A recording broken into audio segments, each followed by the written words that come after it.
Harka fuunee akkam jirtuu kabajamtoota daawwattoota keenya, qophii keenya har'aatiin namoota haala ajaa'ibaatiin mana hidhaatii badan 10 kan waliin ilaallu ta'a.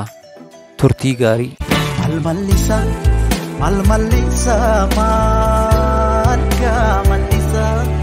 Kurnaffaa Joon Diilinger. Namichi kun yeroo baay'eedhaaf baankii saamuu isaa irraan kan ka'e FBI namichi kun diina uummataati jechuun maqaa itti moggaaseera. Namichi baankii saamuu fi lubbuu namaa dabarsu kun si'a lamaaf mana hidhaatii baduu danda'eera. Yeroo jalqabaatiif kan bade hiriyoota isaa 8 waliin yommuu ta'u, si'a lammaffaaf ammoo qawwee eessaa dhufeen isaa hin beekamnee fi arteefishaala ta'een poolisoota doorsisuun baduu danda'eera. Eegdonnis qawwee kanaan gowwoomuudhaan akka inni baduuf karaa bananiiru. Dhumarrattis namichi kun erga mana hidhaa kanaa badee ji'oota muraasa booda hannarra osoo jiruu dhukaasa FBI waliin itti banameen lubbuun isaa darbeera. Saglaffaa Frank Abagnale. Namichi kun waggaa 15tti yakka hojjechuu kan jalqabe yommuu ta'u, innis yeroo 2 mana hidhaatii baduu danda'eera. Seenaa kanarrattis hundaa'uun fiilmiin Hollywood Catch Me If You Can yookaan ammoo yoo dandeesse na qabadhu mata duree jedhuun baheera. Namichi kun si'a tokko buufata xiyyaaraa Ingilizii, si'a biraa ammoo mana hidhaa federaalaa Ameerikaatii karaa abshaalummaan guutameen miliquu danda'eera. Haalli isaa akkana ture. Frank wayyaa eegdotaa uffachuun gara karra alaatti adeema. Achiin inspektara FBI irraa ergame ta'uusaa fi iddoomaa yookaan wakiila FBI isa biraa waliin haasa'uudhaaf akka adeemu eegdotatti hima. Isaanis osoo homaa hin shakkin karra bananii isa gadi lakkisu. Ta'us ji'a lamaaf erga dhokateen booda qabamuu danda'eera. 8ffaa The Magic Key yookaan ammoo furtuu asmaatii. Haala nama ajaa'ibuun namoonni 3 kun rogoota furtuu irra jiran yaadachuudhaan akka haaraatti hojjetanii karra banachuun miliquu danda'aniiru. Maqaan isaanii Andrew Rodiger, Keith Roosii fi Matt Williams kan jedhaman yommuu ta'u, namoonni kunis suuqii mana hidhichaa keessaa kan hojjechaa turanidha. Haala kanaanis wantoota isaan barbaachisu hunda ni qopheeffatu. Itti aansuunis furtuuwwan karra isaanii banuu danda'anii fi eegdota isaanii harka jiran rogoota isaanii hunda yaadachuudhaan akka haaraatti hojjetu. Itti dabaluunis masalaalii fi qawwee sobaa hojjechuun mana hidhaa sanaa ni miliqu. Ta'us helikooftara hatanii biyya sanaa miliquuf karoora yommuu baasan guyyaa 4ffaatti qabamuu danda'aniiru. 7ffaa Paaskaal.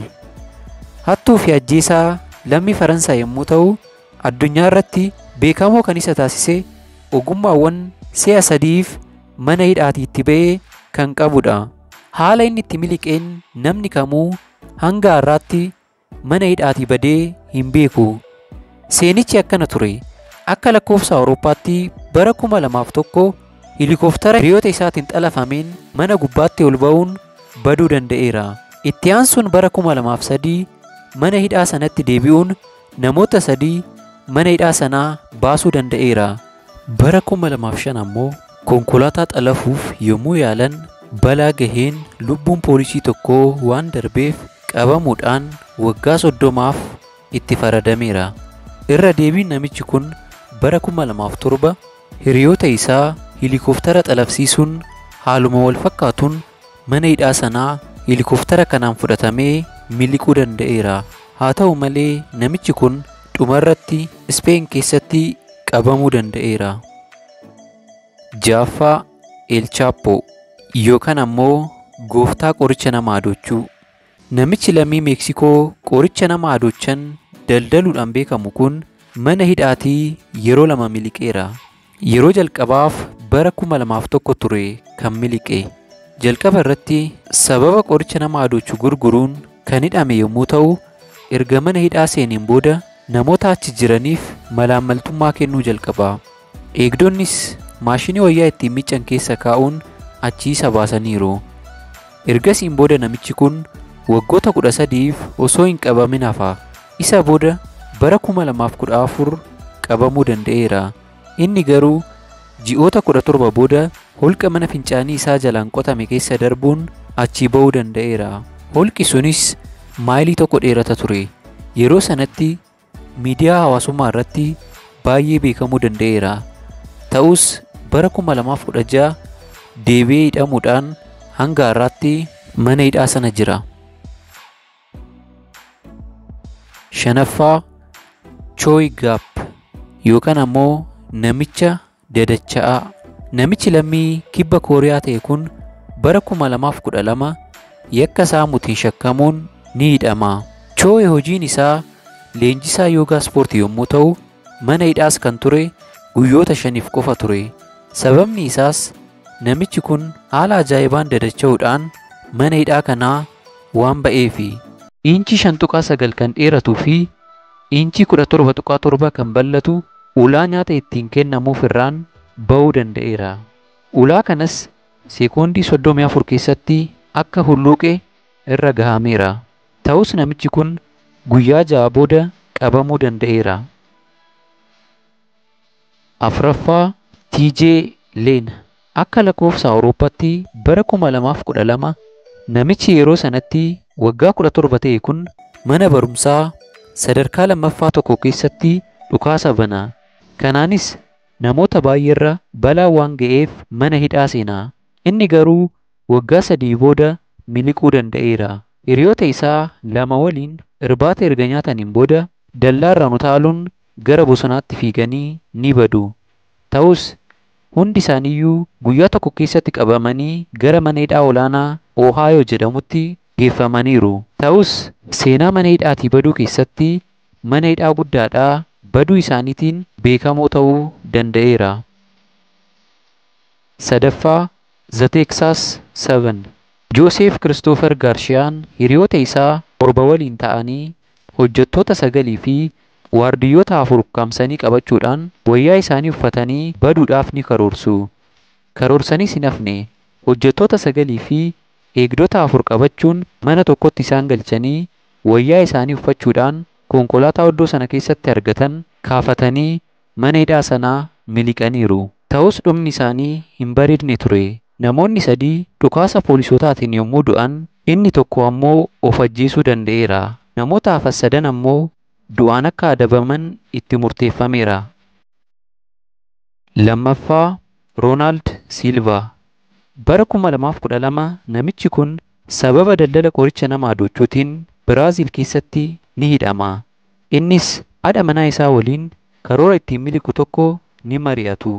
Innis niitiin isaa yommuu isa gaafachuuf dhuftu wayyaa dubaraa fi rifeensa fiddee fi dhufuudhaan achi ba'uu ni danda'a.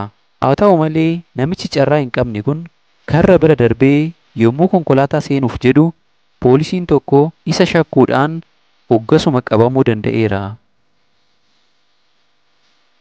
Tokkoffaa Firaank Moorisii fi hiriyoota isaa. Namoonni kun ammoo iddoo sodaachisaa fi ulfaataa ta'e Alkaatiraas jedhamee beekamurraa miliquu danda'aniiru. Manni hidhaa kun qarqara Saan Firaansiskoo irratti oddola argamu irratti kan hundaa'e yommuu ta'u, eegumsi guddaan kan godhamuu fi bishaaniin kan marfamedha. Eegasuu namoonni kun akkamitti miliqan yoo jettan seenichi akkana ture. Firaank hiriyoota isaaf karoora iddoo kanaa miliquu tokko ni dhiyeessa. Isaanis yaada isaa irratti walii galanii karaa girgiddaatiin qofforuu jalqabu. Ta'us qormaanni jabaan kan isaan mudate kana booda ture. Manni hidhaa kun bishaaniin marfamee argama. Eegasuu jarri kun akkamitti miliqu? Namoonni kun girgiddicha erga holqa godhaniin booda achi keessaa ba'uun jalbaa gommadhaan hojjetaniin achi baduu danda'aniiru. Hundarra garuu kan nama ajaa'ibu namoonni kun akka rafanii jiran fakkeessuuf ashaanguliitii isaaf fakkaatu hojjetanii siree isaanirra ciibsanii ture. Wanta kana hundaa yommuu raawwatan omtuu isaan hin agarre ture. Mana hidhaa saniis miliqanii osoo hin argamin hanga har'aatti hafaniiru. Egaa kabajamtoota daawwattoota keenya qophii keenya har'aa asumarratti goolabna. Nagaatti.